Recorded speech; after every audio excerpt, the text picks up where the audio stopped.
김성태 관련된 질문을 쏟아낼 것이 분명해서 제가 미리 좀 말씀을 드리는 겁니다. 검찰의 이 신작 소설이 완성도가 너무 떨어진다. 그러니까 그 이전에 대장동 시리즈물, 또 뭐 성남 FC 시리즈물 이런 거에서 신작을 내놨는데 그 이전에 시리즈물도 형편없는 완성도를 보여줬지만 이번에는 최소한의 개연성도 찾기 어렵다. 침소봉대, 거두절미 이게 언론이 해서는 안 될 일이라고 윤리강령에도 있지 않습니까? 여러분들은 진실을 찾아서 또 취재원을 분명하게 확인하고 저는 보도하는 거라고 생각합니다. 저를 공격하는 쪽에 그 말 같지 않은 온갖 소설들은 단독의 이름으로 그렇게 보도하면서 이런 검찰 측 또는 검찰발의 허위 사실들에 대해서는 전혀 검증도 하지 않을 뿐만 아니라 침묵하는 것에 대해서 저는 고의라고는 생각하지 않습니다만 가급적이면 공평하게 공정한 눈으로 취재하고 좀 사물을 봐주시기를 정말 부탁드립니다. 제가 전에도 말씀드렸지 않습니까? 너무 완성도가 떨어지는 소설이라 잘 안 팔릴 거라고. 그런데 너무 잘 팔리고 있어요. 결국 국민들에 대한 기만 아닌가 그런 생각이 좀 듭니다. 재산 부탁드리고 싶습니다. 그리고 오늘은 박상용이 완전히 그냥 박살 내는 자리입니다. 네. 이거 아주 뭐 빼박 증거가 세상에 나와버렸으니 뭐 이제 방법이 없습니다. 수원지검의 연어 술 파티 의혹. 검찰이 이재명을 잡아넣기 위해서 쌍방울 김성태 회장과 이화영 부지사를 회유했다는 의혹입니다. 간단히 얘기하면. 네. 근데 박상용 검사는 국회에 나와서 아주 오만했죠. 이 문제로 불려 나온 거거든. 맞아요. 이 문제로. 그런데 불려 나와서 술파티 의혹 같은 거는 전혀 사실이 아니다라고 이야기를 하는데 누구를 통해서 그런 답이 나오냐? 주진우가 묻고 박상용이 답을 하는 과정에서 그런 이야기가 나왔습니다. 일단 오늘까지만 참고 함께 들어보시죠. 연어 술파티에 대한 입장 한번 정리해서 말씀해 주시죠. 그런 일은 있지도 않았고 있을 수도 없습니다. 1년 반 전에 이 논란이 일었는데요. 수원지검의 전수조사, 경찰의 수사, 그리고 재판, 대법원 확정 판결까지 모두 사실무근으로 결론이 난 사안입니다. 자, 저렇게 주진우가 묻고 박상용이 답하다. 네. 하나의 그 프로그래밍 같습니다. 네.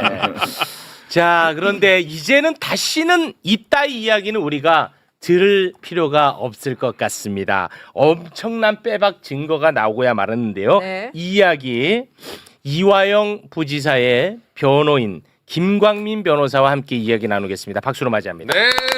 네, 안녕하세요. 김광민입니다. 네, 안녕하세요. 이제 나왔어요. 물론 그 전에도 수없이 많은 뒷받침할 만한 정황 증거는 많았어요. 하지만 이번에는 그냥 빼박 증거 나왔다는 거야. 빼박 증거. 네. 자, 어떤 빼박 증거를 법무부가 확보했는지 설명 부탁드립니다. 자, 법무부에서 이 연어 술파티 회유 의혹 정황이 있었다고 특정한 날이 23년 5월 17일인데요. 네. 이날 오전 수원구치소에 수감되어 있는 김성태가 쌍방울 직원이랑 접견하면서 나눈 대화의 녹취록을 확인을 한 겁니다. 녹취록을 확보했습니다. 네. 자, 녹취록에 김성태가 직원에게 야, 페트병에다가 술 담아서 준비해라. 그리고 변호사 통해가지고 검사한테 말하면 돼. 술 나오고요, 검사 나옵니다. 그렇죠. 술 나오고 검사 나옵니다. 자, 김광민 변호사님, 오늘을 기점으로 완전히 숨통을 조여놔야 돼요. 그냥 끊어놔야 돼, 진짜. 예, 이쯤 되면 사실은 박상용 검사는 피의자 전환해서 구속영장 청구해야 청구돼야 된다고 됩니다. 생각을 하고요. 그 그날 이제 김성태가 이제 오후에 출정합니다. 김성태 오후, 방영철 오후 출정인데 오전에는 수원 구치소에서 이제 쌍방울 관계자들 접견을 하고요. 그날 쌍방울 관계자들이 접견 가서 오전에 수원 구치소 앞에 커피숍에서 결제한 카드 내역까지 다 있습니다. 네, 그리고 이렇게 했다라는 거예요. 이제 그 한겨레 보도에는 일부만 나왔는데 네. 제가 이제 알고 있는 바에 의하면 네.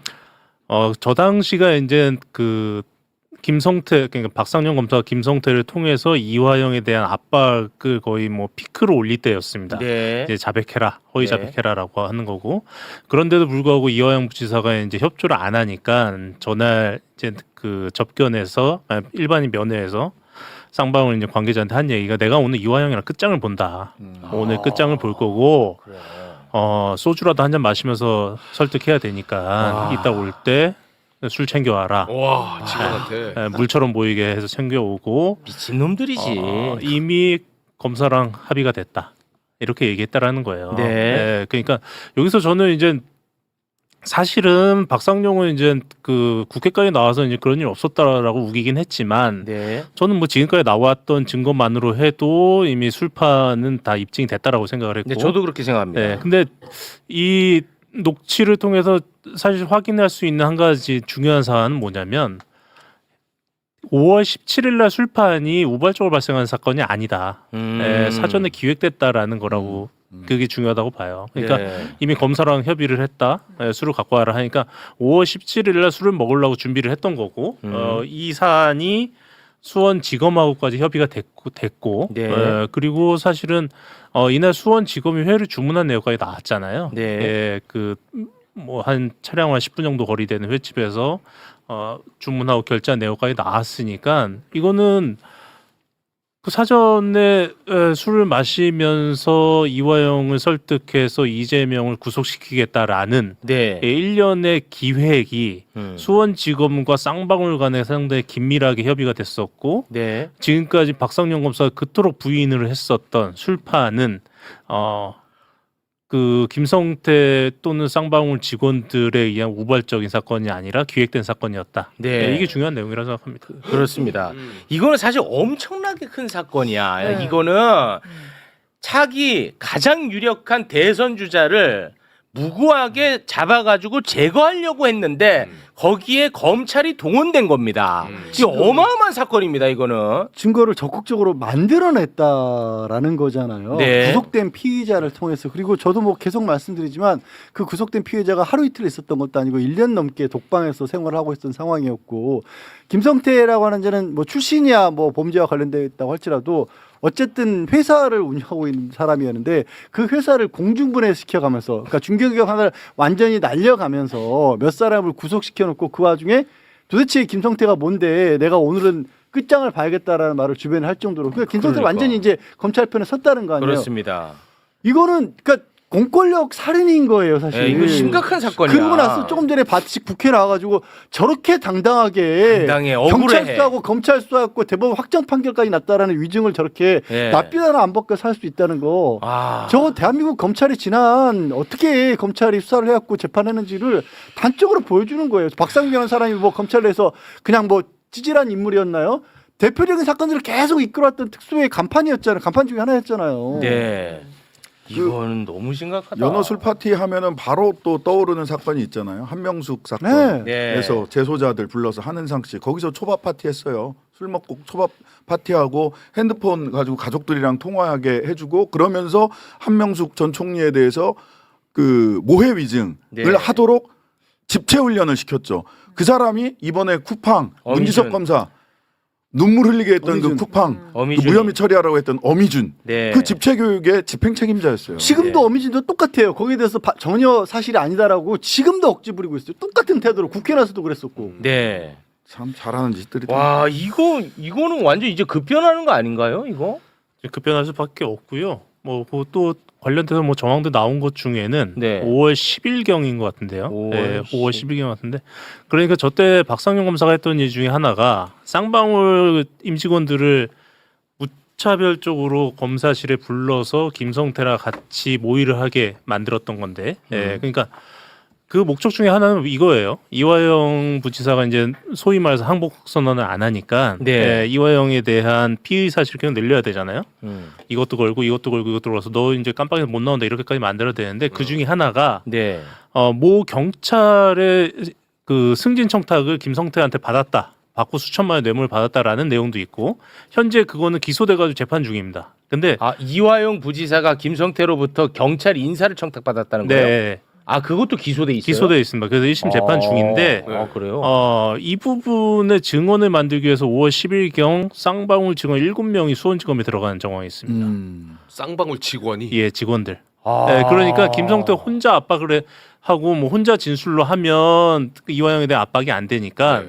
쌍방울 직원들 임직원들하고 김성태하고 진술을 맞춰야 되는데 이네들이 진술이 안 맞는 거예요. 그러니까 처음에는 와. 쌍방울 직원 한두 명을 불러다가 말 바꾸고 맞추고 했는데 안 되니까 네. 5월 10일 날 정도에는 아예 쌍방울 중에 7명을 때로 불러다가 와. 야 이화영한테 이렇게 해서 돈 주고 어떻게 하고 어떤 청탁을 했고 넌 옆에서 들었고 뭐 이런 내용 맞추기 위해서 7명을 불러다가 와. 그 안에서 진술 세미나를 했다라는 정황도 유력하게 나와 있습니다. 아니 그러니까 회유만 있었던 게 아니고 협박이 있었던 거네. 아예 협박을 했고요. 그리고 그 당시에 이화영 부지사의 정신 상태는 거의 피폐해져가지고 아, 당시 그럴 수밖에 없죠. 상황도 기억하지 못할 정도의 막 이런 상황까지 만들어 놓은 거예요. 사람을 아예 바보로 만들어 놨고 와. 그러다 보니까 이 사건 초기에 술파티 얘기하면 날짜 진술이나 당시 상황 진술이나 이런 데서 이 약간씩 오류가 발생했는데 초반에 그걸 가지고 엄청나게 공격을 했죠. 근데 지금 와. 알고 보니 그 당시에 이 제정신을 가지고 이때 상황을 다 기억하고 있으면 그게 이상할 정도의 상황을 만들어 왔었던 거예요. 야, 5월 10일은 별건으로 이화영을 잡아놓으려고 인사청탁건으로 입맞춤을 하려는 정황이 있었다는 거야. 그리고 나서 5월 17일에 야 빨리 이재명만 불면 끝나. 야 한잔해. 그러면 너라도 솔직히 한잔하지 않겠어? 나 같으면 한잔할 것 같아. 그런 상황이라면 왜냐하면 난 영원히 갇혀 있을 것 같은 두려움이 있잖아요. 구속 피해자들에게 저런 식으로 했던 게 최근에 대장동 재판도 남욱 변호사도 입장 바꾼 게 다 있잖아요. 바꿨어요. 검사 다 20명이 바꿨어. 돌아가면서 들어와가지고 물어보는데 누가 들어와서 물어봤는지도 모르겠고 와. 자꾸 옆에서 그랬다 하니까 나중에는 그랬던 것 같습니다 이렇게 되더라는 거 아니에요. 그랬더니 나중에 이제 얘기 잘 풀고 난 뒤부터는 과일도 먹으라고 주고 그 자리에서 똑같아요. 야 이거 심각하다. 그렇게 되고 또 어젠 것 같은데요. 어젠가 오늘 아침인가 같은데 설주환 변호사가 뭐 유튜버에 나와서 재밌는 얘기했더라고요. 뭐예요? 어떤 얘기했냐면 6월 9일 날 설주환이 뭐 사퇴 압박을 받았다 이렇게 주장했잖아요. 아, 네. 예. 그 어쨌든 6월 9일 조사 이후에 설주환이 그 조사 입회를 안 들어옵니다. 네. 안 들어오고 나니까 박상용 검사는 국회에 나와서 설주환 변호사가 안 들어오니까 이화영이 안달이 났다. 변호사가 없어서 안달이 났다라고 주장하는데 이건 기본적으로 말이 안 돼요. 왜냐하면 피의자는 변호인이 섭외가 안 되면 그거 핑계로 해서 조사 거부하면 되거든요. 네. 그러니까 이화영은 조사 안 받으면 되는 거예요. 그 당시 실제로 안달 난 거는 이화영이 아니라 박상용이었습니다. 그러니까 이화영한테 빨리 이제 이재명 꼬린시킬 수 있는 진술을 받아야 되는데 변호사가 없어져 버리니까. 그래서 설주환이 어떤 얘기를 했냐면 6월 13일 또는 14일 정도에 박상용이 전화 왔다는 거예요. 전화 와가지고 너 왜 안 오냐 좀 들어와라. 오히려 네, 박상용이 전화 와가지고 입회를 요구를 했고 그때 그 전화기로 옆에 있던 이화영을 바꿔줬답니다. 바꿔줘서 통화를 했고 그 녹취를 설주한 얘기는 난 지금도 갖고 있다. 근데 그 녹취 내용인즉 이화영이 나는 이재명에 대해서 진술하지 않았어. 라고 얘기를 하는 녹취를 갖고 있다는 거예요. 이러면서 이제 자기가 여차하면 이거 터뜨리겠다라고 식의 유튜브 발언을 한 것 같은데 아니 그래요? 그거는 근데- 누구를 겨냥한 거예요? 이화영이 거짓말한다라는 건데 근데 제가 누누이 주장했듯이 그쯤 9일부터 13일 어간 그러니까 30일까지 그러니까 9일부터 6월 초에 이화영의 진술 조서에는 이재명 관련 사안에 대해서 전부 다 부인하고 있습니다. 네. 그러니까 이네들은 지금 그 해당 조서를 제대로 못 보니까 못 보고 지금 여러 가지 정황이 나오면서 코너에 몰리니까 아무 말 대잔치는 하고 있는 건데 아무 말 대잔치 중에 지금 매우 중요하게 당시 박상용이 자신에게 전화해서 출석을 요구했고 자신이 거부하자 옆에 있던 이화영을 바꿔주기까지 했다라는 진술까지 나와버린 거예요. 와. 그거 자체도 근데 문제 있는 거 아니에요? 검사가. 굉장히 아니 그러게 나는 그걸 왜 얘기하나 싶어가지고. 그러니까 지금 제 생각은 이렇습니다. 지금까지는 설주환이 상당히 애매한 진술을 하면서 박상용의 알리바리를 대줬거든요. 네. 결정적인 진술 안 하고 그냥 단지 그때 내가 변호한 거 맞아. 그때 내가 김현지와 소통한 거 맞아. 딱 이 정도만 네. 이 정도만 하면서 박상용을 카바쳐주는 듯한 태도를 보였는데 네. 이제 설주환도 자기 살 길 찾아 나간 것 같아요. 아 그렇게 보입니까? 예. 야 이거는 아무튼 술 파티가 있었다는 아주 가장 결정적인 증거를 법무부가 확보를 했다고 하니까 네. 앞으로는 이게 어디에 펼쳐질지 저희가 잘 지켜보도록 하겠습니다. 네. 자, 한 말씀만 네. 좀 드리겠습니다. 그동안 사실은 이화영 부지사님의 사모님 정말 고생 많으셨거든요. 그렇습니다. 예, 그래서 두 분 응원하는 저기 단톡이 있습니다. 그 힘내라 이화영이라는 단톡 검색하시면 카카오톡에서 들어오실 수 있고요. 오셔가지고 따뜻한 말씀 한마디 좀 부탁드리겠습니다. 감사합니다. 그 얘기를 굳이 하는 이유는 좀 많이 힘든가 보군요. 정서적으로. 예, 정서적으로 힘드시고요. 그래요. 아니, 굳이 물어보셔서 말씀인데 그 안에 들어오시면 저기 그 백정화 사모님 후원해 줄 수 있는 계좌가 있어서 네. 알겠습니다. 네. 힘내라 이화영. 예, 힘내라 이화영. 네, 알겠습니다. 김광민 변호사였습니다. 대단히 고맙습니다. 예, 감사합니다. 쌍방울 대북 송금 사건은 명백한 조작 기소였습니다. 어제 언론 보도를 통해 김성태 쌍방울 회장이 구치소 면회 때 지인에게 이재명 경기지사에게 돈을 준 사실이 없다고 말한 사실이 확인되었습니다. 법무부 특별점검 결과 보고서에서 김성태가 이재명이 돈 줬다고 있으면 줬다고 하고 싶다. 거짓말 아니고 라고 말했다는 사실이 확인되었습니다. 검찰은 김성태가 경기도 스마트팜 비용 500만 달러와 이재명 경기지사 방북 비용 300만 달러를 대납했다고 기소했습니다. 그러나 김성태는 이재명 경기지사를 위해 돈을 준 사실이 없다고 확실히 밝혔습니다. 돈을 준 게 있다면 줬다고 말하고 싶은데 없는 걸 어떻게 하냐고 지인에게 하소연하고 있습니다. 김성태의 허위 진술은 검찰이 강력한 압박에 굴복한 것이라는 사실도 드러났습니다. 김성태는 끝날만 하면 뭘 또 내놓으라고 하고 뭘 내놓으라는 거냐? 내가 은행 금고요? 뭘 또 내놔? 있어야 내놓을 거 아니냐? 진짜로? 라고 말했습니다. 또 검사들이 하는 짓들이 수법들이 똑같네. 직업이 그래서 그런지 몰라도 XX들이 정직하들 못해. 더러운 놈의 XX들 아주 라고 검사들이 허위 진술을 강요하고 있다는 사실을 노골적으로 항의하고 있습니다.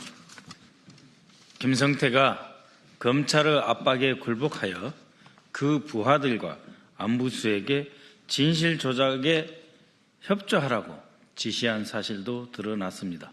김성태의 말입니다. 안부수 그날 꼭 오라고 그래. 북한에 돈 줬다고 하라고 그래. 북한에 줬다고 하는 게 차라리 형량이 싸다고 그래. 이렇게 진술 조작을 지시했습니다. 또 김성태는 이렇게 말했습니다. 용철이는 아예 모른다고 하고 태연이도 아예 모른다고 하면 안 된다고 하고 일이라는 게 마무리를 해야지 괜찮은 게 있으면 상의를 해서 편지를 써 변호사를 줘 급한 거는 변호사를 통해서 보내면 돼 나한테 이렇게 진술 조작을 그 부하들과 안부수에게 지시를 했다고 합니다. 김성태는 검찰이 이화영 전 경기부지사에게 진술을 강요하여 허위 진술을 받아서 2023년 6월경 이재명 당대표를 기소하는 준비 작업을 완료할 것이라고 말했습니다. 김성태의 말이라고 합니다. 미스터리 이화영 결국에는 진술할 것 같아. 거시기 북한 돈 준 거 제3자 뇌물 그렇게 하려고 지금 폼 잡고 있는 것 같아. 차라리 그걸로 가버리면 낫겠지. 그 XX도 6월 초까지 끝날 것 같아. 그 X 있잖아. 그 높은 사람 말이요. 성남시장. 그 사람 결국 기소하려고 하는 것 같아. 목표가. 라고 김성태가 말했습니다. 검찰은 검사실에서 김성태가 국외 도피한 배상윤에게 전화하게 하여 배상윤을 회유했던 사실도 드러났습니다. 또한 김성태가 이화영 전 경기부지사를 회유하기 위하여 소주 술 파티를 준비하게 지시한 사실도 드러났습니다. 결국 검찰이 이재명 대통령을 기소한 핵심 근거는 김성태와 관련 인물들의 진술이었습니다. 그러나 김성태의 구치소 녹취에 의해 김성태의 진술은 검찰의 강요에 의해 형성된 허위 진술임이 명명백백하게 드러났습니다. 검찰은 이재명 대통령에 대한 쌍방울 대북 송금 사건의 공소를 즉시 취소해야 합니다. 이러한 증거가 드러났음에도 불구하고 검찰이 스스로 바로잡지 않는다면 이는 공익의 대변자로서의 책무를 저버리는 것입니다. 민주당과 국회는 그 책임을 반드시 묻겠습니다. 법무부는 특별점검팀 조사 결과 보고서 1600쪽 전체를 민주당 윤석열 정권 조작기소 진상규명 및 공소취소 추진을 위한 국정조사 추진위원회에 바로 제출해 주시기 바랍니다. 민주당 국정조사 추진위원회는 이재명 대통령 사건을 비롯한 조작기소 의혹의 진상을 철저히 규명하고 책임자를 처벌하여 정의를 바로 세우겠습니다. 형사소송법의 원칙에 따라 해당 사건의 공소는 반드시 취소되어야 합니다. 우리 축구 경기에서요, 옵사이드 반칙에 의해서 골이 들어갔다. 그러면 골을 바로 취소합니다. VCR 판독 결과 이것은 반칙이었다라고 판정이 되면 들어갔던 골도 취소를 합니다. 조작 기소는 범죄 이상의 범죄이고 반칙 이상의 반칙입니다. 축구 경기에서도 반칙으로 들어간 골은 취소하게 되어 있습니다. 따라서 범죄 이상의 범죄, 반칙 이상의 반칙으로 기소된 공소는 취소되어야 합니다. 이것은 옵사이드 반칙으로 들어간 골을 취소하는 것과 같이 조작 기소된 공소도 취소되어야 하는 것은 당연한 이치입니다. 우리 더불어민주당은 윤석열 정권 치하에서 벌어졌던 이런 조작 기소에 대해서 국정조사를 추진합니다. 12일 본회의에 국정조사 요구서가 보고됩니다.